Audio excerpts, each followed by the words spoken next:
Hi guys. As mentioned, we're going to talk about mobile and programmatic. It's an area that I'm particularly interested in just because I feel like it's, as much as we've talked today about the potential of mobile, how more budgets are flowing there, everything else, programmatic in particular is an area that just hasn't really been totally tapped into within mobile. There was a study out earlier this year that the IAB put out just saying like they polled a bunch of marketers and something like 76% of them realize that programmatic is important, but keep in mind only 27% are actually doing it. So we kind of hope to get a little bit, at least I hope to learn a couple of things from this panel as well about the state of programmatic and kind of, what it is like now. So maybe we can just go down the line and introduce everyone and give a little bit of background about your job and where you work. Tom Anderson. I'm head of programmatic at Liquid, which is the ad stack of Publishers Clearinghouse. My name is Craig Palli, and I'm the Chief Strategy Officer at Fiksu, and we're a data-fueled mobile marketing platform. I'm Neil Sweeney. I'm the founder and CEO of Juice Mobile, which specializes in mobile programmatic direct. My name is Jennifer Lum, and I'm a co-founder of Adelphic. At Adelphic, we've built a mobile and cross-device demand-side platform. I'm Angela Steele. I'm the CEO of Ansible, which is the full-service mobile arm inside of Interpublic Group. So we work with some of the large clients inside of IPG, as well as some direct clients. Mm-hmm. And maybe just to kind of kick things off, we can kind of get just like a definition on what is programmatic and how it applies to the mobile space. So anyone want to take a stab at it? I'll jump in. Programmatic is the process of evaluating hundreds of thousands of impressions every second, placing a value on each and every one of those impressions, and if that value is the top auction, displaying an ad. The key to being successful in the space is to have a rich data set on which to evaluate those hundreds of thousands of impressions. When you do that, you could be hyper efficient with your media buying. Mm-hmm. And then how, again, this is kind of a question for anyone, but what is the state of mobile programmatic right now? Is it something that any of you are actively buying or encouraging marketers to buy right now? So I can chime in here. It is absolutely something that we are buying. It is absolutely something that we are encouraging our clients to buy. Even for the big brand marketers that are doing brand-based advertising, it has to be one of the staples in the buy. In addition to things that we would do direct, it has to be part of what we're doing. In terms of the state of it, I think there are some myths. Sometimes we hear that there just isn't enough activity happening in the space. I think the demand needs to catch up with the supply. The top DSPs that we work with constantly tell us that at least half of their inventory goes uncontested. So I think there is a lot of opportunity, and we as agencies have an obligation to guide our clients into the space more than we have in the past. Mm-hmm. Thank you. It's all yours. So at Adelphic, we've seen tremendous growth in mobile programmatic buying over the past 12 months, from display to video, native, rich media. Our agency partners are really adopting it and using it, leveraging it to drive great results. One stat from eMarketer, this year in 2015, over 50% of US digital programmatic buying will be in mobile, and that percentage is going to move up to 70% next year, according to eMarketer's forecast. So the market opportunity is absolutely growing very strongly. Yeah, I think we're preaching to the converted here. I would say that programmatic is in an interesting stage. I think it's actually at a stage where it's about to start to change dramatically. I think our philosophy is that when you look at businesses, once they scale, they start to fragment into new models. And kind of piggybacking on what Jen was saying, we're seeing a massive increase in RTB buying. I think there's a general misconception that programmatic only involves RTB. That's not true. It involves everything from automated guaranteed, private marketplace deals, RTB, like all of those various things. And I think what we're going to start to see over the next 6 to 12 months is the emergence of new models that fall under the category of programmatic to supplement an RTB-based buy. Yeah, I'd love to piggyback on that concept, right? One form of programmatic is what we think of in the DSP and SSC space that come together to create an RTB exchange.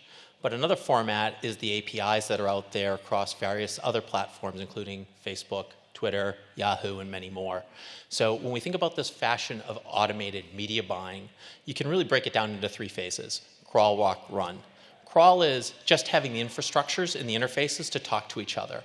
And we've been there now for about 2.5, 3 years. Phase 2 was when you started to get some supply and some data on which to start to transact and make those opportunities a reality. I think we're now actually on the cusp of crossing the walk to run phase, whereas there is a critical mass of supply. There's actually tens of billions of mobile programmatic impressions available on a daily basis. Now the question is having enough advertiser demand, as has already been mentioned, because what you want is you want that demand so that effective CPMs start to rise, so that more and more publishers bring to bear more and more of their inventory, and more of the advertisers have more and more good inventory to choose from. When those 2 things sync, supply and demand will be in a run phase. And I would submit that we're going to get there in the next 6 to 12 months. And that's really being driven initially by Facebook and Twitter, but now all the other SSPs are really coming online with some great inventory.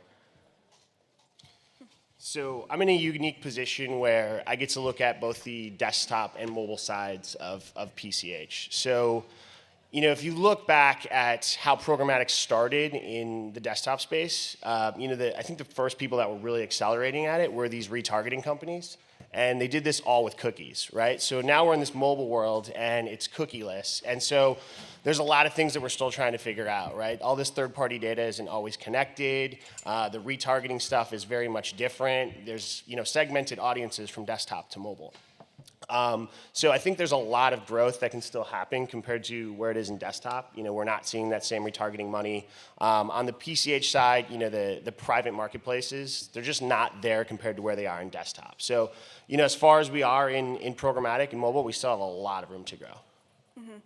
Craig, you just mentioned Facebook and Twitter as fairly big programmatic companies. What other inventory is out there right now for marketers to be buying programmatically? Sure. So when you think of the space, there's a lot of great SSPs that represent all sorts of different kinds of inventory. There's companies like Programmatic who are here today that have a great supply of inventory on the supply side, representing the publisher inventory. So there's entities like that. Twitter acquired a company called MoPub a couple of years ago. Again, another very strong SSP with lots of mobile inventory. And we build our infrastructures to hit as much of that inventory as possible in order to provide the most opportunity for the advertisers as possible. Yeah, and I would say that things are actually going up funnel now. So if you look back maybe a year and a half ago, people were differentiating through efficiency. Now, basically, we're seeing that the majority of people are using maybe different DSPs, but ultimately plugging into the same exchanges. They're injecting as much data as they can into some of these standardized formats. So we're seeing where the progressive brands are separating themselves from some of the, maybe the laggards, is that they're doing that through embracing different tactics, different formats, different rich media, et cetera. That's what we're seeing in the market.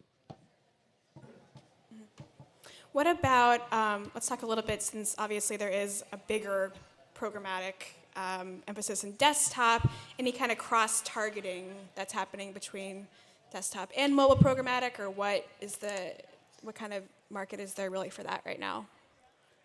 So I can jump in there. There's 2 things you want to look at, right? There's deterministic and probabilistic, right?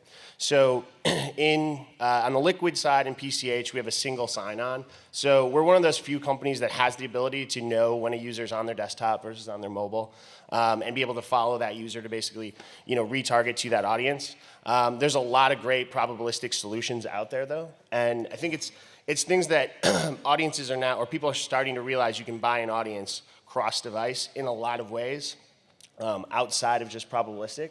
And there's a bunch of companies now that are obviously coming to the forefront and saying, like PCH, that we have a deterministic data set and it matches from both desktop to mobile. Yeah, and I would just sort of add on top of that, if you think of it as a 2x2 matrix, you have your probabilistic and your heuristic. You have your probabilistic and deterministic. On the other axis, what you have is you have the IP address and the advertising identifier, and you can map these things accordingly in a 2x2 matrix. So I absolutely agree with Tom's point, but the second side of that is the next step that we as marketers can do is we can actually map advertising identifiers to IP addresses. You can look at all of the advertising identifiers you've ever seen on a certain IP address, and you could base your targeting that way. Some of it will be based on probabilistic methods, others will be on deterministic methods. But you need both, right? Because you want the scale of the probabilistic, and you want the definity and the sharp edge of the deterministic. And it is a 1 + 1 = 3 proposition for us as marketers, because you want reach and quality. And why cross-device is so exciting and so relevant in programmatic is because programmatic at its heart is actually audience-based buying.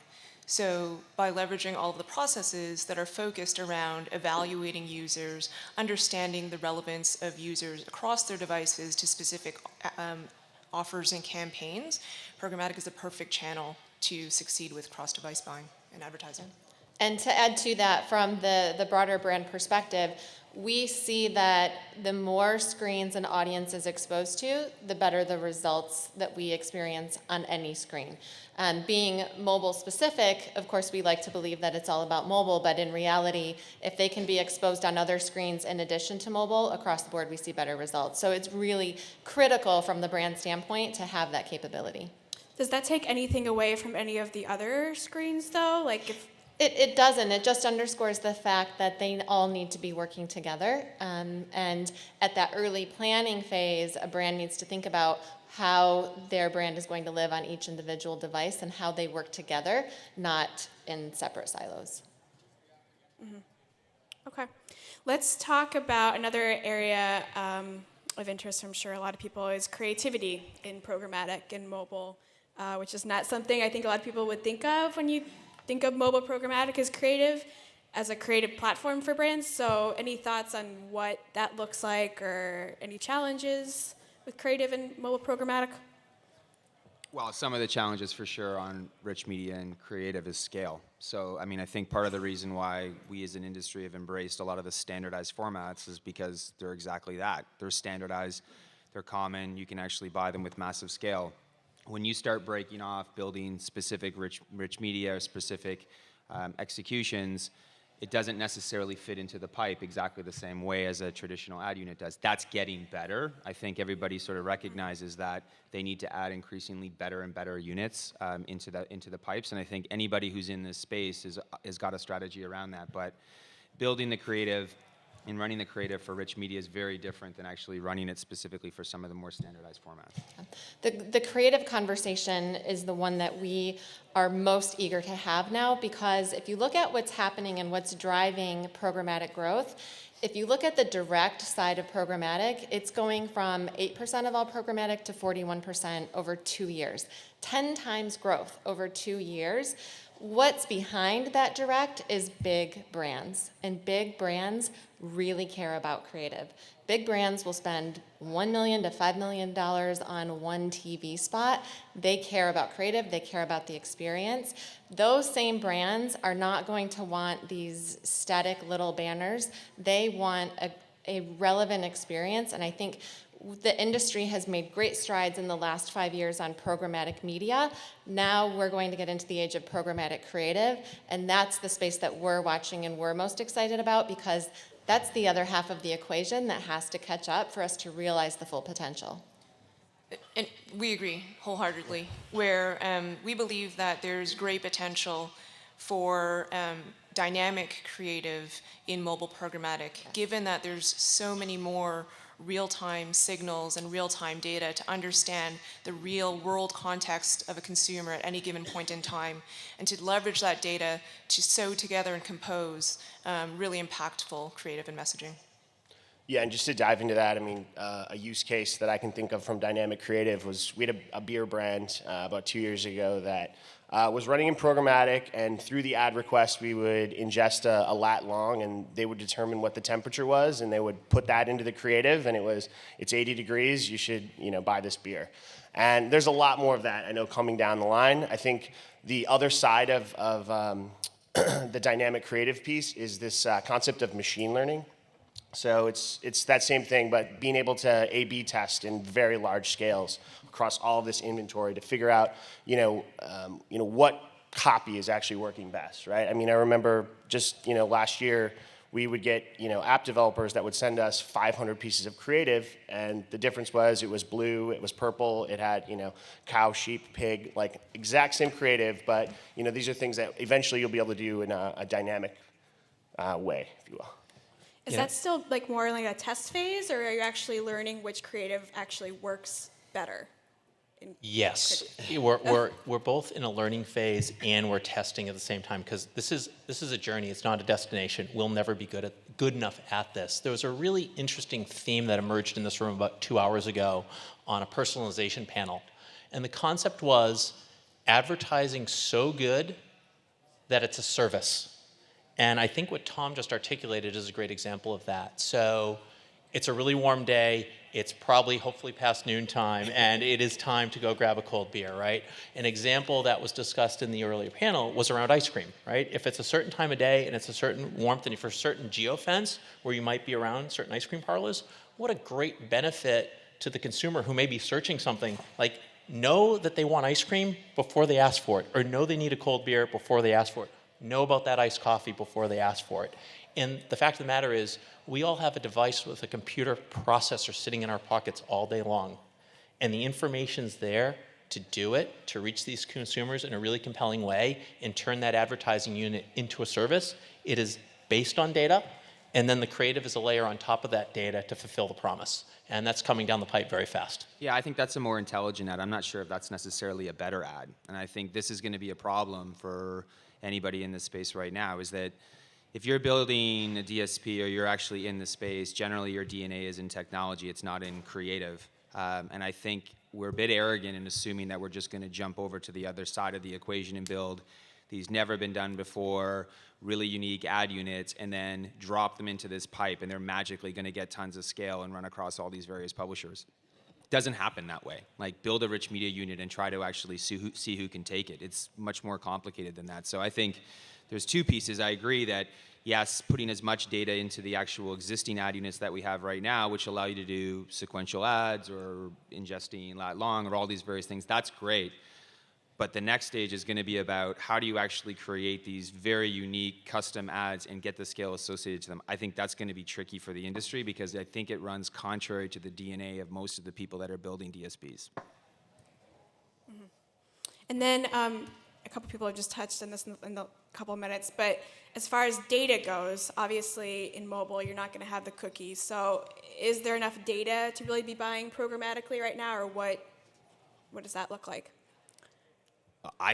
Look, data is like a fire hose. I mean, there's tons of data. I think there's no doubt that there is plenty of data to actually be buying programmatically in mobile. I think anybody that thinks otherwise is crazy. There's plenty of data. Yeah, and I would concur. There's more than enough data.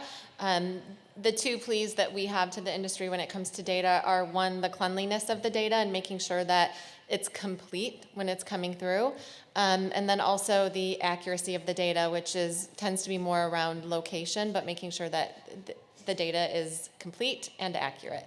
I think that's where the emphasis needs to be made on data, not whether or not there's enough, but making sure it's the right data. Yeah, I would say the approach to data is the thing that's probably evolved the most over the last, say, 6 to 10 months.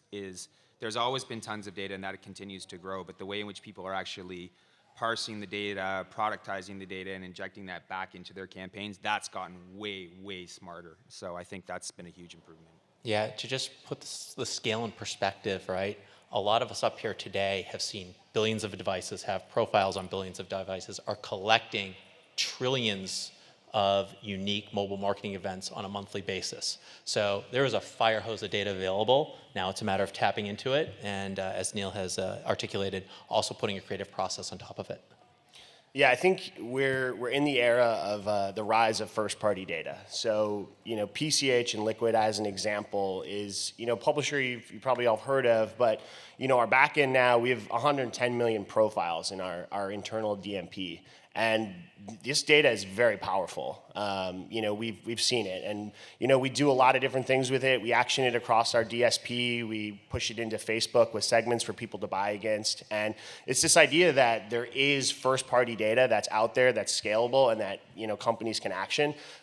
People weren't thinking about this 2 years ago even. I mean, there were big publishers, but now people are kind of creating consortiums of their data and finding ways to work together to action this first-party data. And I think that's when you look at the market. It's still kind of broken when you look at the third-party big data companies, because they're very much cookie-based. And so taking that cookie-based data and moving it to an IDFA or an Android ID it's not easy, but there's companies that are doing it. And we've seen great progress there.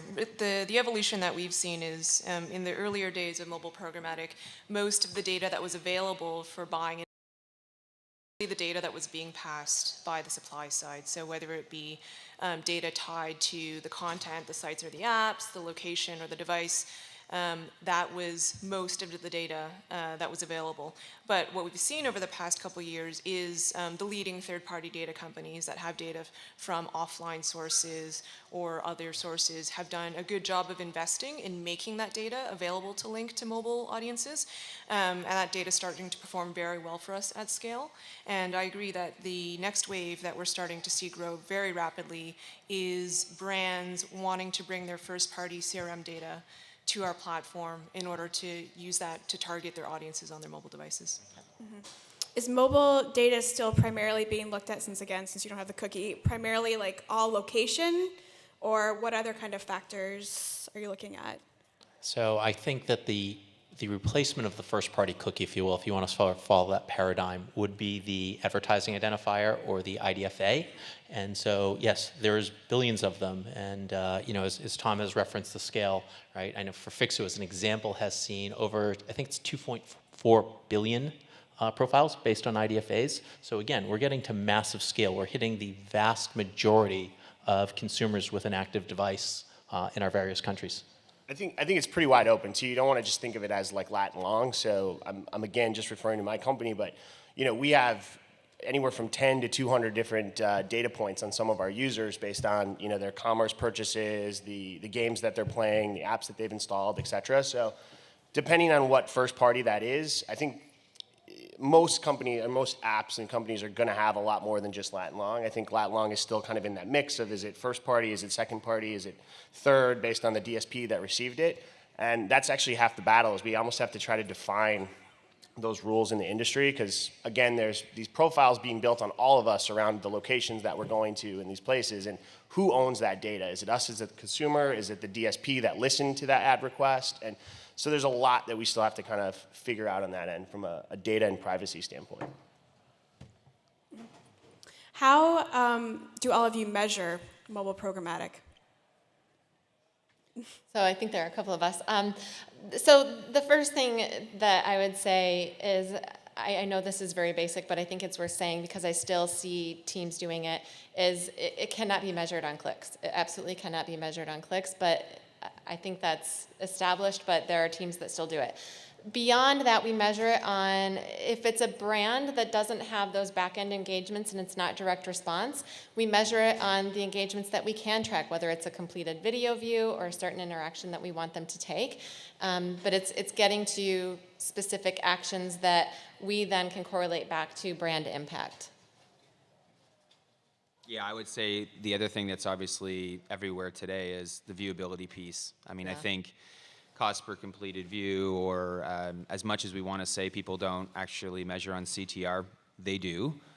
Because underperform on your CTR, just watch how fast you get dropped off the buy. So I think everybody still measures on that as much as we don't want to. But I think increasingly now what we're doing is we're stacking more and more tools on top, where whether you're working on a fraud or you're working with viewability, those are quickly becoming kind of table stakes for everybody as well. We've reached the point of maturity in our industry where every action is measurable, right? Engagements and purchases on mobile websites, engagements, purchases, registrations, in-app, all completely measurable. So it really backs down to what is the advertiser's or the marketer's goal, and then managing your metrics in mobile to that marketing objective. That's success. Yeah, I think that's really the antithesis of programmatic too. It's right, what is that KPI and how do we optimize towards it? And that's really where I get like very frustrated whenever I hear viewability, especially in programmatic. I'm going to put on my publisher hat and say like, we can do it, we'll guarantee viewability, et cetera. And then I put on my DSP hat and I say like, earmuffs to agency people out there, but like, why are you even talking about this? Like, if you're a CMO and viewability is your concern, like, that's so top of the funnel compared to like all of these engagement things that we can optimize towards. It just seems like a cop out. It seems like the brand doesn't have a way to match, any one of these. It's not an either or, right? It's not an either or. You can still do all the measurement that you've been doing and pretend that viewability doesn't happen. But if you're doing all the optimization and the viewability isn't happening, then you're just pissing your money away. So viewability is basically ensuring that all the optimization that you're doing on the back end is actually taking place. Yeah, no, I agree. I think it's just we're at a point where we'll sell on a CPI, right? So we sell on a CPI, we'll sell on an engagement. So we're taking that risk, and anytime a click happens, unless it's fraudulent, we can guarantee somebody saw that ad. So it's just I always keep it relative. It's top of the funnel. We want to make sure we know what that KPI is, and we optimize towards it. A couple weeks ago, actually, the MRC came out with, its first statement on mobile viewability. How big, this is just a question just in general, but how big of an issue is viewability in mobile compared to what marketers should be concerned about desktop viewability? So, we came out and guaranteed viewability at Juice, but I think the one thing is that viewability is not nearly as big of an issue as it is in desktop. So where everybody's gotten freaked out about viewability has come from the report that Google put out last fall, sort of saying 50% are non-viewable. That's a massive issue. We're seeing viewability close to 90% in-app. We're seeing that around 80 to 85% in mobile web. So the discrepancy between mobile and desktop is not nearly as big. Still an issue, though. I think we're in kind of like, the internet 10 years ago where we, first started using various different ad servers to track impressions and clicks. And it's one of those things where, if an agency is billing off of DoubleClick, you need to make sure that your numbers match up with DoubleClick. And we're in this spot now where, any DSP, any partner can say they have 100% viewability, but it ultimately depends on the tracking partner that everyone's using. And we're still kind of in that mismatched world of how are we tracking this viewability, what's your methodology? And so there's a lot of coming together that I think needs to happen in the viewability world with all the different partners that are tracking, just so we're all on the same page and we all understand, that is how we're tracking viewability. That's the model. That's how it works. I think what'd be interesting is if this conversation happens sort of towards the end of the year, where viewability has gone from kind of being a regular component. We've had this conversation, and whether it's click trackers, et cetera. I sort of have to believe that viewability is going to be one of those core metrics that's going to be part of virtually every buy going forward. So I agree that it's still early stages. Considering that we had this conversation 6 months ago about that viewability report coming in, clearly the brands have a heightened awareness around this. They want to prove that what they're actually paying for, they're getting.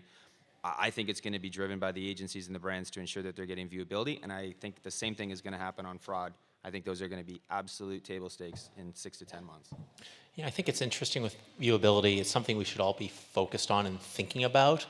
But at the end, viewability is still a means to an end. An end is some level of brand engagement, whether that's a certain action on in-app or on a mobile website, whether it's a transaction, whether it's a request for information. So if we're measuring to that deeper action, if we're hitting that marketing objective, viewability kind of goes away. So really, as marketers, as smart marketers, it's not an either or question, it's a question of and. And yes, you should be thinking about your viewability, but the best hedge against any viewability concern is to really be optimizing around the in-app or the mobile web deeper action, the brand engagement. I want to scream that. You just did, thank you. Well, I think it's going to flush out a lot of guys that are playing fast and loose, to be honest, in the space too. I think, look, there's lots of guys running around with DSPs, plugging into the various exchanges, selling on what I kind of refer to as technical debt, where they're talking about their algorithm and their data, and a lot of these guys are actually pushing sort of smoke and mirrors. I think a lot of these tools are basically going to flush out kind of that bottom 20% of the market that's been opportunistic in the space. I think those guys are going to be dead in the water, and I think the legitimate firms who are actually focusing on all the metrics that we're talking about are going to actually continue to grow and continue to be successful. But The other thing I would say about viewability is, just further on Craig's point, it's just when you put viewability as your number one metric, you can at the same time actually be measuring all the other things that you want, right? So because it changes the dynamic of actually what you're trying to achieve.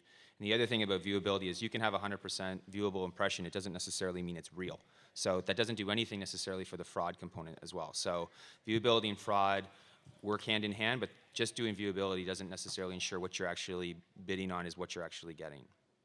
Jennifer, have you seen any issues with viewability from the brands and ad networks that you work with? Similar to what Neil mentioned earlier, we don't see viewability as a like a top issue on our platform or on behalf of our brands. I think another difference that's noticeable in the mobile ecosystem is that because viewability is a large issue across the ad ecosystem, many of the supply-side platforms took early precautionary measures to put the proper product controls in place to almost prevent major viewability issues from even happening in the first place. So Juice, MoPub, Millennial, they've taken proactive measures to make sure that the quality of the inventory is great for buyers. Mm-hmm. What about, let's talk about programmatic as far as like a long-term strategy for brands, and if this is something that you're seeing marketers and agencies basically test for one-off campaigns, or is this going to be the way that mobile ads are bought going forward? From the perspective of the big clients that we work with, even the CPGs doing branding, it is by far a very important part that we insist on being part of every single buy. And to the extent of what percent of the budget goes there varies by client, but from our perspective, it is a staple. It must be part of the buy. It's just a question of share of budget at this point. We have many global brands who have always-on campaigns running through our platform programmatically, so that's very encouraging to see. But in addition to that, there are also more time-based campaigns with specific tactics that are on and off. But overall, growth is really exciting. Yeah, I mean, it's not going backwards, put it that way. I mean, it's going increasingly more towards programmatic. I would argue that virtually every ad will be programmatic, but not necessarily RTB. I think that's a big differentiator. I think where we're going is if you recognize that everything is going to be 100% executed programmatically, it's like, what are the other programmatic tools that people are going to embrace? I think one of the things that you'll start to see over the next year or so as well is how do the direct teams at these various publishers start to actually take those ad units that are unique to them and actually put in automation tools. Now, that's not technically RTB, it's still automation, it's still programmatic, but if you're Pandora and you have 400 individual reps and they're all doing manual processes, like clearly there's room for improvement there by embracing some of these automation tools. So I think the market continues to go up, it continues to move towards 100%. But as I said earlier, I think where we are right now is RTB has reached a point where it's hit enough scale where you'll start to see fragmentation in the models that start to arise. And we've already started to see that, whether that's with the emergence of new formats, private marketplace deals, programmatic direct, automated guaranteed. These are the things that we've seen in other formats, like with social, where everything fragmented. So I think you'll start to see that, and that'll be really interesting for sure. Yeah, and I think the thing that is coming is the use of mobile data as other media starts to be purchased programmatically. So being able to layer on the data that we have in the mobile space to television and starting to make other media more intelligent based on what we know about consumers through the use of their mobile devices. If you look at what's starting to happen, you see, at least in the holding company world, starting to lay the foundation to put those pieces together. IPG had announced a deal with Samba TV to mobile. That's an interesting space to watch, and you'll start to see different components coming together to make that a reality. Mm-hmm. Is that kind of like, that's always kind of been the goal with mobile, as being this holistic 360-degree advertising platform? How far away is that happening, first of all? And then also, how far away is that if presumably it's not quite there? It's starting to happen, and I think we'll see it becoming a real viable part of the big brand media buys in the next couple of years. Yeah, I think it's actually happening right now. So in particular with mobile app, step one is to define an audience and then go reach that audience and hopefully generate a download of an app. Once that occurs, you now develop an interactive relationship with your consumer.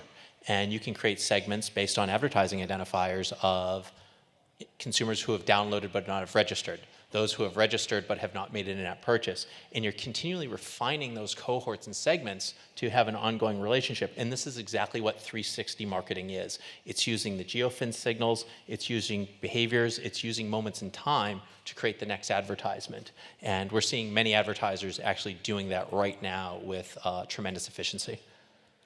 Yeah, I think one thing we are pressing with most of our clients now is this concept of re-engagement. And it's tough, especially in mobile, to track re-engagement with a bunch of different partners. But it's this concept, like Angela was saying earlier, that the more you show that ad to a user on various platforms, the better engagement you're going to have. And so that's a piece we've started kind of just throwing into the mix in terms of adding a re-engagement layer onto a plan to just show the benefits to clients on keeping that user interacting with your brand. What are some of the challenges that you think mobile programmatic is going to have to go through in the next coming year or so? I've got one. We'll do it as a poll. So I guess if I ask the room who believes that the standard 320 by 50 ad unit is going to be the dominant format for mobile, raise your hand. There's your problem right there. Because you've got about 200 people in this room that are actually probably pushing the majority of their dollars through that ad unit and injecting as much data into it. That's going to get turned out into the market, and there's going to be some opportunistic guys who are going to reinvent mobile who are going to pick up those dollars. So if you're not thinking about how you're migrating away from the 320 by 50, you're about to get your ass handed to you if you're not careful. I completely agree. I couldn't have said it better myself. Yeah, so I think we've already seen that migration to video. If we look, particularly at the app install landscape, I think most partners are doing a mix between video and traditional banner. I agree. The French fry unit is pretty greasy. Never heard that. Oh yeah, the French fry unit. I've never heard that. That's good. That's good. But no, I think it is a problem though in the industry too. I think the video piece is still very fragmented. There's a lot of opportunity for growth around just the SSP worlds and different integrations. If you look on the in-app model, there's a lot of incentivized video. There's just a bunch of different video units that are still very fragmented across the space that still work very well for user acquisition, but they're not kind of completely drawn out in the RTB landscape. Yeah, Go ahead. Go ahead, Jennifer. Yeah, I agree. Fragmentation, or in other words, lack of standardization, it truly is the biggest challenge that the mobile industry faces right now, whether it be fragmentation in identification, in media formats, in data availability, in measurement.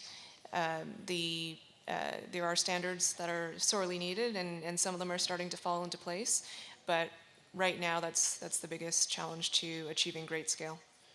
Fortunately, time is on the side of the mobile ad unit. We started off with IAB standard sizes, right? And the French fry ad unit, which yes, I love that. That's awesome.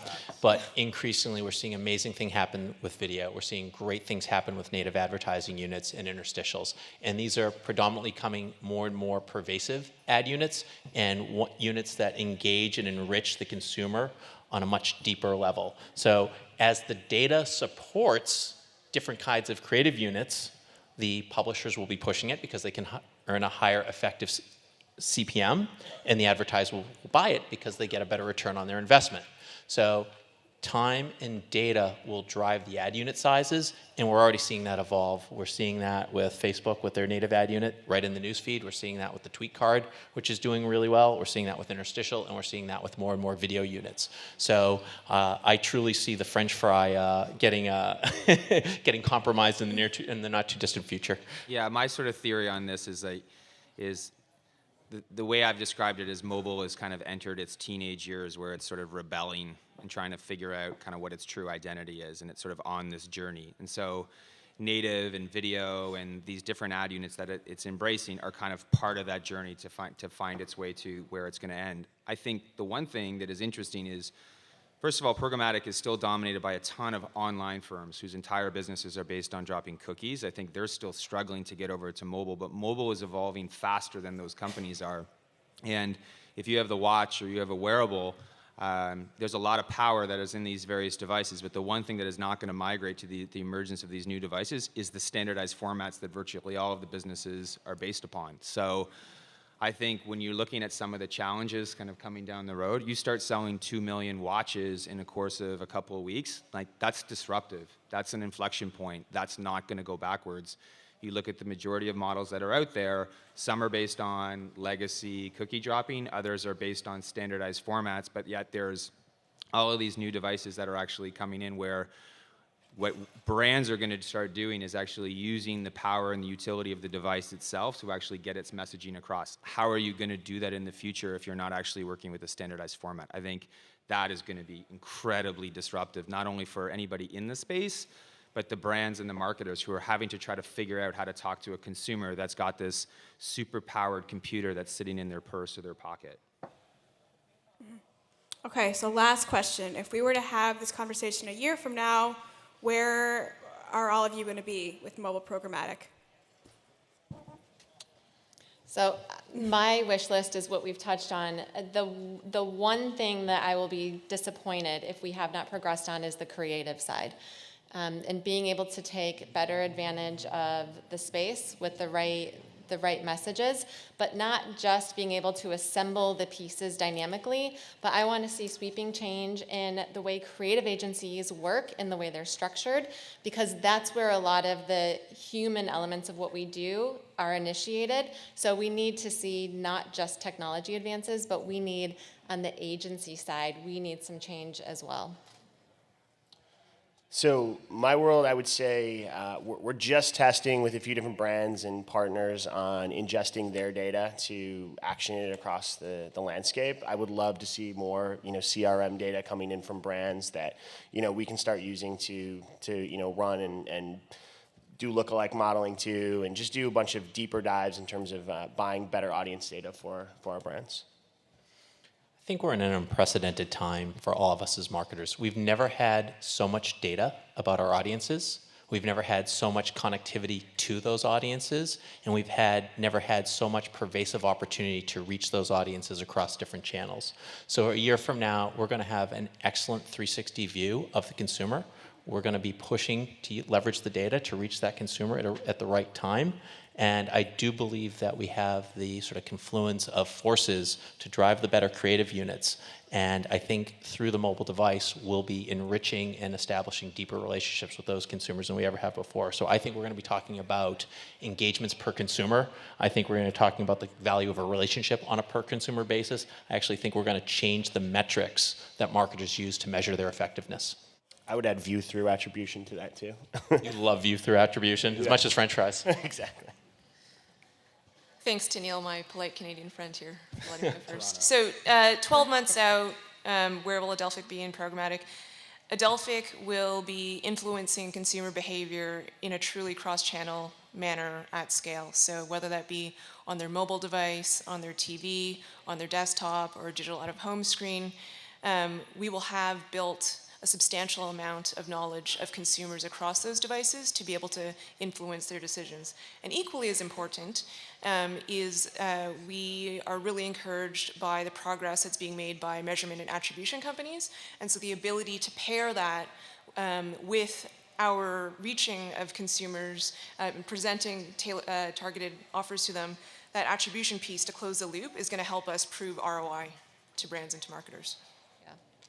So I would say for Juice, where we think where we will be, and hopefully the market will be, is I keep coming back to the same point, but we think Nectar will continue to be the world's leading programmatic direct platform for mobile, and we think that the brands will start to actually continue to support programmatic direct in addition to actually what they're doing with RTB, and realizing that programmatic is not just one tactic. I think we're using the same tools to drive a 99-cent download as we are to actually sell a $90,000 car, and that's going to fundamentally change, and you're going to start to see the emergence of a ton of new tools in the space. I think for Fiksu, it's about doubling down on data. We have over 10 trillion unique to Fiksu mobile marketing events and 2.4 billion device profiles. And it's about doubling down, creating terrific data on which we can build great marketing. But for us, it all begins with data as the nucleus to the marketer's objective and end.